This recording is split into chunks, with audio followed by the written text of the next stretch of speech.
साथियों, आप सभी का इस प्लेटफॉर्म पर स्वागत है। यहाँ पर हम लोग आगामी लेखपाल की जो परीक्षा भर्ती परीक्षा होने वाली है उसके लिए प्रैक्टिस सेट देख रहे हैं। और आज के दिन जो हम लोग प्रैक्टिस सेट देखेंगे यह यूथ पब्लिकेशन के द्वारा 15 सेटों का एक प्रैक्टिस सेट निकाला गया है, जिसका प्रैक्टिस सेट नंबर 4 को यहाँ पर हम लोग पूरी व्याख्या के साथ देखेंगे। और आपको ये भी पता होगा कि लेखपाल भर्ती परीक्षा का जो नोटिफिकेशन है वो आयोग के द्वारा जारी कर दिया गया है। तो चलिए इसको प्रारंभ करते हैं। इसमें पहला प्रश्न है कि जलधि में कौन सा समास है। तो जलधि में जो है आपका तत्पुरुष समास है। जलधि का यदि विग्रह करेंगे तो क्या होगा, जल को धारण किया हुआ। इसमें कर्म तत्पुरुष समास है। देखिए तत्पुरुष समास क्या होता है, जिस समास में अंतिम पद प्रधान होता है और दोनों पदों के मध्य कारक चिन्ह लुप्त हो जाए वहां पर तत्पुरुष समास होता है। दूसरा, निम्नलिखित समास विग्रह को अन्य किस नाम से संबोधित किया जाता है। पद्म आसन है जिसका, अर्थात पद्मासन, मतलब ये सरस्वती जी को इंगित कर रहा है। और यहाँ पे बहुब्रीहि समास है, तो ये यहाँ पर उत्तर क्या हो जाएगा, बी ऑप्शन सरस्वती। क्रोध शब्द का पर्यायवाची क्या होगा, क्रोध का पर्यायवाची जो है आपका अमर्ष हो जाएगा। क्या होगा, अमर्ष हो जाएगा। जबकि वैमनस्य का शत्रुता होगा, भीति का डर होगा, संताप का दुख होगा। अवगाहन शब्द का समानार्थी शब्द दिए गए विकल्पों में से कौन सा है। तो इसमें छानबीन जो है इसका समानार्थी शब्द है। इसके अतिरिक्त इसके अन्य समानार्थी शब्दों में डुबकी लगाना, चिंतन, मनन, मंथन, अन्वेषण इत्यादि हैं। उक्त शब्द का विलोम क्या होगा, उक्त का विलोम अनुक्त हो जाएगा। क्या होगा, अनुक्त हो जाएगा। जबकि उपयुक्त का विलोम क्या हो जाएगा, अनुपयुक्त हो जाएगा। पूर्ववर्ती का विलोम क्या हो जाएगा, परवर्ती होगा। पूर्ववर्ती का परवर्ती, जबकि पूर्वज का विलोम अग्रज होता है। अगला है, इनमें से एक शब्द तद्भव है। कौन सा तद्भव है, तो कपास जो है तद्भव है। इसका तत्सम क्या होगा, कर पाश होगा। ठीक है, आगे देखते हैं।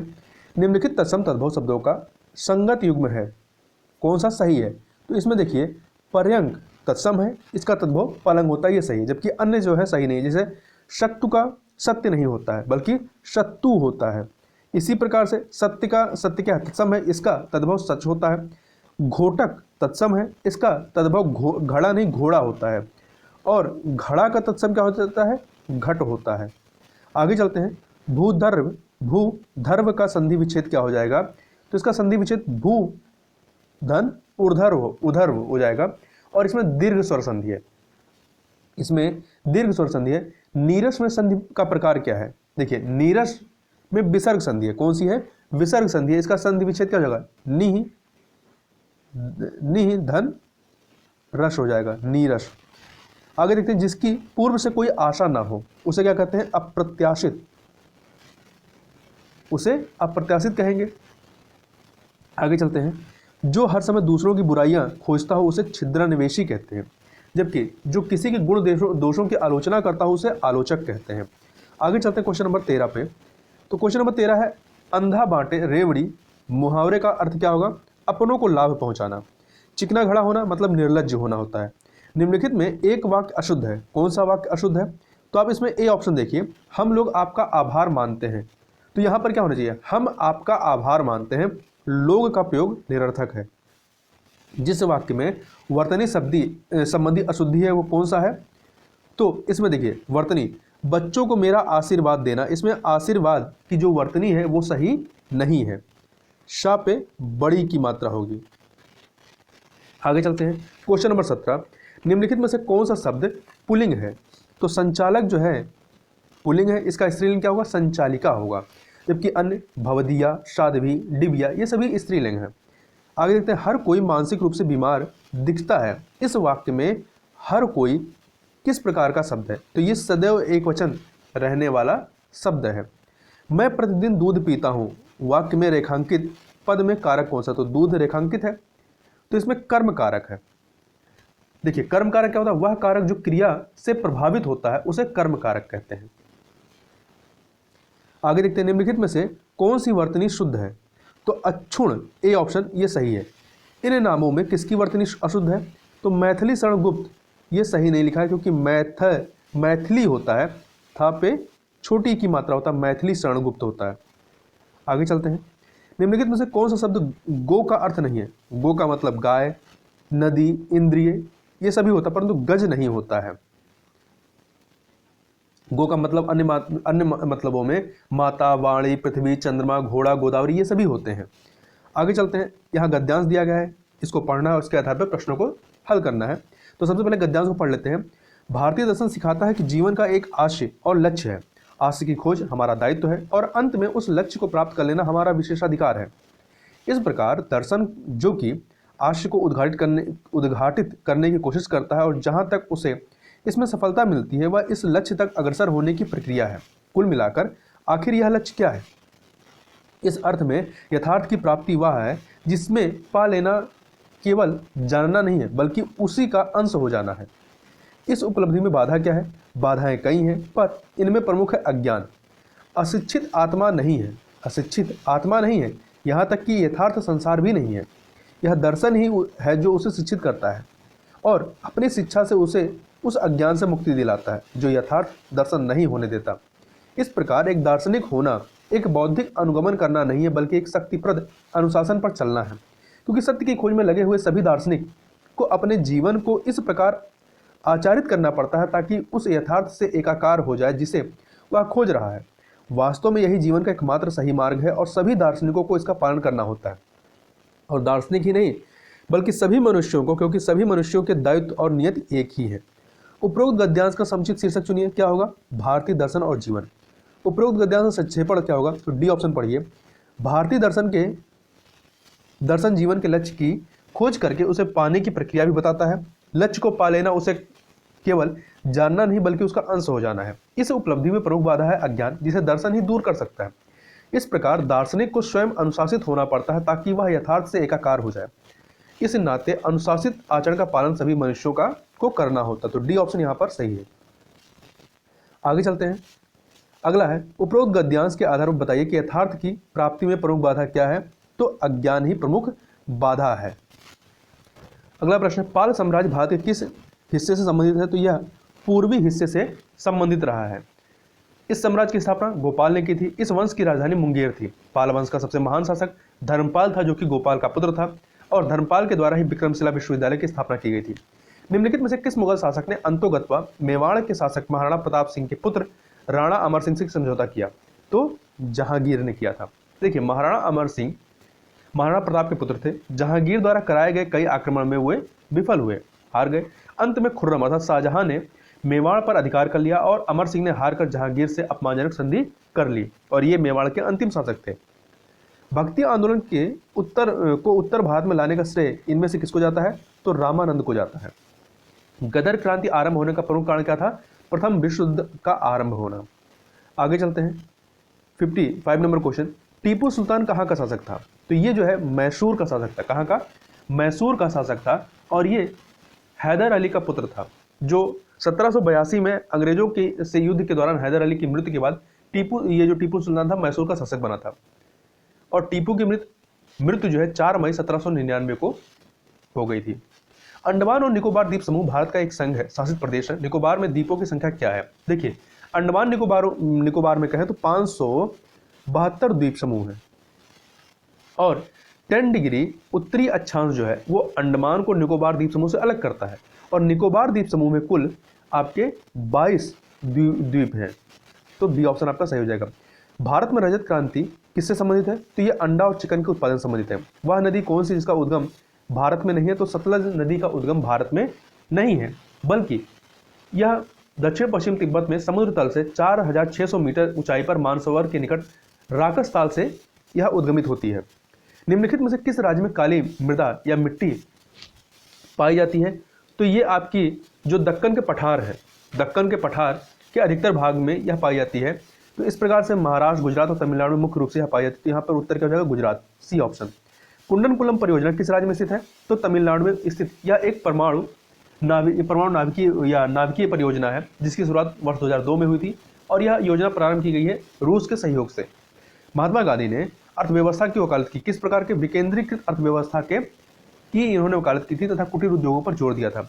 शून्यकाल का अर्थ क्या है? तो यहाँ पे देखिए, प्रश्न के हिसाब से शून्यकाल का अर्थ इसमें कहीं नहीं दिया गया है, पर शून्यकाल से संबंधित क्या है? शून्यकाल में जब कोई अति महत्वपूर्ण विषय की चर्चा के लिए उठाया जाता है तो वो आपका शून्यकाल में उठाया जाता है। तो यहाँ पे आप देखेंगे कोई भी शून्यकाल की एक्चुअल परिभाषा नहीं दे रहा है। शून्यकाल होता क्या है? ये दोनों सदनों में प्रश्नकाल के ठीक बाद 12 बजे से 1 बजे तक का समय शून्यकाल कहलाता है। और शून्यकाल भारतीय संसद की एक मतलब नवाचार या इनोवेटिव देन है। अगला है, भारत के संविधान में निम्न में से किसके विरुद्ध अभियोग चलाने का प्रावधान नहीं है? तो राज्य के राज्यपाल के विरुद्ध अभियोग चलाने का कोई प्रावधान नहीं दिया गया है। गरीबी हटाओ का नारा किस पंचवर्षीय योजना काल में दिया गया? 5वीं पंचवर्षीय योजना काल में दिया गया। 1974 से लेकर के 79 ये 5वीं पंचवर्षीय योजना के काल में। इस समय प्रधानमंत्री श्रीमती इंदिरा गांधी जी थी। आवृत्ति मापने की इकाई का नाम क्या है? तो हर्ट्ज है, हर्ट्ज में नापते हैं। चालक के माध्यम से प्रवाहित एक धारा होती है विभवांतर के प्रतिशतता अनुपातिक। देखिए, ओम का जो नियम है, धारा और विभवांतर के बीच जो नियम कार्य करता है वो ओम के आधार पर करता है। ओम का जो नियम है वो कहता है कि स्थिर ताप पर किसी चालक पर प्रवाहित होने वाली धारा चालक के सिरों के बीच विभवांतर के समानुपाती होती है। आगे देखते हैं, हरे फलों को कृत्रिम ढंग से पकाने हेतु प्रयुक्त गैस कौन सी है? Acetylene gas. वह तत्व जो रक्त में नहीं पाया जाता है, तो क्रोमियम जो है ये रक्त में नहीं मिलता है। निम्नलिखित में से कौन एक प्राइमरी स्टोरेज डिवाइस है?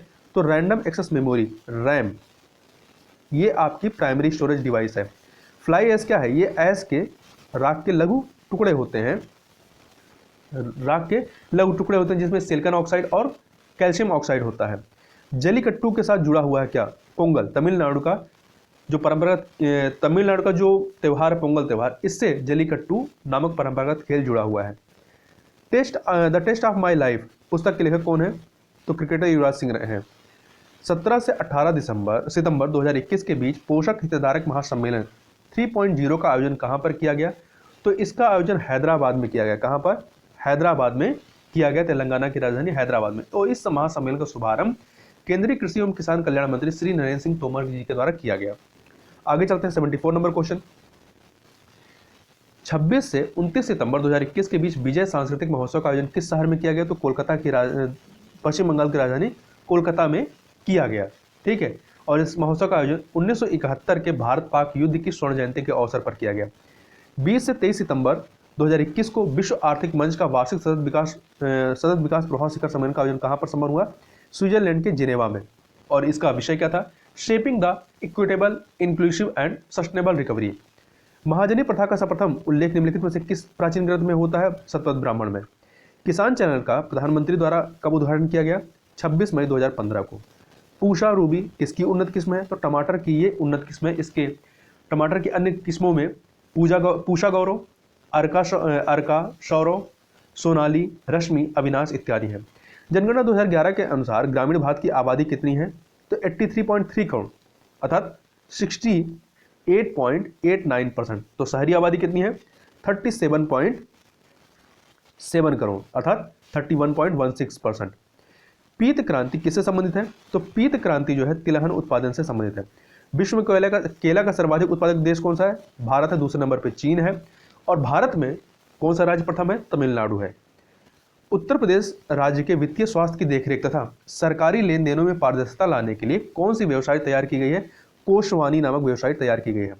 हाल ही में केंद्र सरकार को प्रस्तुत की गई सी रंगराजन की रिपोर्ट के अनुसार कोई व्यक्ति जो ग्रामीण क्षेत्रों में 32 रुपए से अधिक खर्च करता है उसे गरीब नहीं समझा जाएगा, अर्थात ए ऑप्शन 32 रुपए। उत्तर प्रदेश की प्रमुख व्यावसायिक फसल क्या है? तो गन्ना है। नाबार्ड एक ग्रामीण विकास के लिए ऋण देता है, वह क्या है? एक बैंक है। ठीक है, तो यह एक बैंक है। इसकी स्थापना कब हुई थी? 12 जुलाई 1982 को। निम्नलिखित में से कौन सी एलएम सिंघवी समिति की सिफारिश या सिफारिशें हैं? तो इसमें पहला है, गांव के एक समूह के लिए न्याय पंचायतें बनाई जानी चाहिए, सही है। पंचायती राज संस्थाओं के लिए संवैधानिक मान्यता, ये भी सही है। ग्राम पंचायतों के लिए अधिक वित्तीय संसाधन, ये भी सही है। सभी के सभी इसमें सही है, डी ऑप्शन। पंचायती राज प्रणाली किस सूची में है? तो ये आपका राज्य सूची से संबंधित है। उत्तर प्रदेश में पंचायती राज संस्थाओं में महिलाओं के लिए आरक्षित स्थानों की संख्या कितनी है? कुल स्थानों का 1/3। आर्टिकल 243 डी या घा के खंड 3 के अनुसार। निम्नलिखित कार्यों में से कौन सा कार्य स्थानीय स्वशासन से संबंधित नहीं है? तो लोक व्यवस्था का अनुरक्षण, ये स्थानीय स्वशासन के अंतर्गत नहीं आता है। भारत की पंचवर्षीय योजनाओं में से किस योजना में आर्थिक अधिक तीव्र, पोषणीय तथा अधिक समावेशी समृद्धि पर जोर दिया गया है? तो 12वीं पंचवर्षीय योजना जो कि 2012 से 17 तक चलती है, और ये अंतिम पंचवर्षीय योजना रही है भारत की। क्वेश्चन नंबर 91, भारत की योजना आयोग का प्रथम अध्यक्ष कौन थे? तो चूंकि प्रधानमंत्री होते हैं तो प्रथम प्रधानमंत्री कौन थे? पंडित जवाहरलाल नेहरू। तो ए ऑप्शन, बी ऑप्शन। निम्नलिखित में से किस उत्पाद को हरित स्वर्ण या ग्रीन गोल्ड कहा जाता है? बांस को। हरित क्रांति की सफलता निम्नलिखित की उपलब्धता पर निर्भर है? बीजों की उच्च पैदावार किस्म, पर्याप्त सिंचाई सुविधाएं, रासायनिक उर्वरक एवं कीटनाशक, इनमें से सभी। डी ऑप्शन आपका सही हो जाएगा। देश में एग्रो इकोलॉजिकल क्षेत्र कितने हैं? कुल 20 हैं। D option. लौंग पौधे के निम्नलिखित में से किस भाग से प्राप्त होता है? तो शुष्क पुष्प कली से प्राप्त होता है। समन्वित बाल विकास परियोजना के अंतर्गत निम्नलिखित में से कौन सा एक सम्मिलित नहीं है? तो इसमें पूरक पोषण, टीकाकरण, पोषण एवं स्वास्थ्य शिक्षा संबंधित है, परंतु परिवार नियोजन इससे संबंधित नहीं है। देखिए, समन्वित बाल विकास योजना या एकीकृत बाल विकास योजना 6 वर्ष तक की उम्र के बच्चों, गर्भवती महिलाओं तथा स्तनपान कराने वाली महिलाओं को स्वास्थ्य, पोषण एवं शैक्षणिक सेवाओं का एकीकृत पैकेज प्रदान करने की योजना है। यह परियोजना महिला एवं बाल विकास मंत्रालय के अंतर्गत 1975 में 1975 में शुरू की गई थी। इस परियोजना के अंतर्गत पूरक पोषण, स्वास्थ्य जांच, टीकाकरण, पोषण एवं स्वास्थ्य शिक्षा आते हैं, जबकि परिवार नियोजन इसके अंतर्गत नहीं आता है। ग्रामीण विकास के लिए पायलट परियोजना का प्रारंभ कब किया गया या किस वर्ष किया गया? तो ये किया गया था सितंबर 1948 में। तो डी ऑप्शन हो जाएगा। इसी के बाद जो है 1952 में 1952 में सामुदायिक विकास कार्यक्रम प्रारंभ किया गया था। शारदा सहायक समादेश विकास परियोजना के मुख्य लक्ष्य निम्नलिखित में से क्या है? नीचे दिए कोड से सही उत्तर का चयन कीजिए। कृषि उत्पादन बढ़ाना सही है। बहुफसली खेती द्वारा भूमि उपयोग के प्रारूप को बदलना, ये भी सही है। भूमि प्रबंधन का सुधार करना, ये भी सही है। तो डी ऑप्शन आपका सही हो जाएगा। उत्तर प्रदेश के कितने जिलों में पहले मुख्यमंत्री महामाया मोबाइल अस्पताल योजना प्रारंभ हुई थी? तो 15 जिलों में। कितने? 15 जिलों में। उत्तर प्रदेश राज्य कब अस्तित्व में आया था? तो ये जो है 1 अप्रैल 1937 को अस्तित्व में आया था, ब्रिटिश शासन के दौरान संयुक्त प्रांत के रूप में। तो इस प्रकार से यहाँ पर हम लोगों ने इन प्रश्नों को देखा। तो इस वीडियो में बस इतना ही। मिलते हैं नेक्स्ट वीडियो में, तब तक के लिए बहुत बहुत धन्यवाद।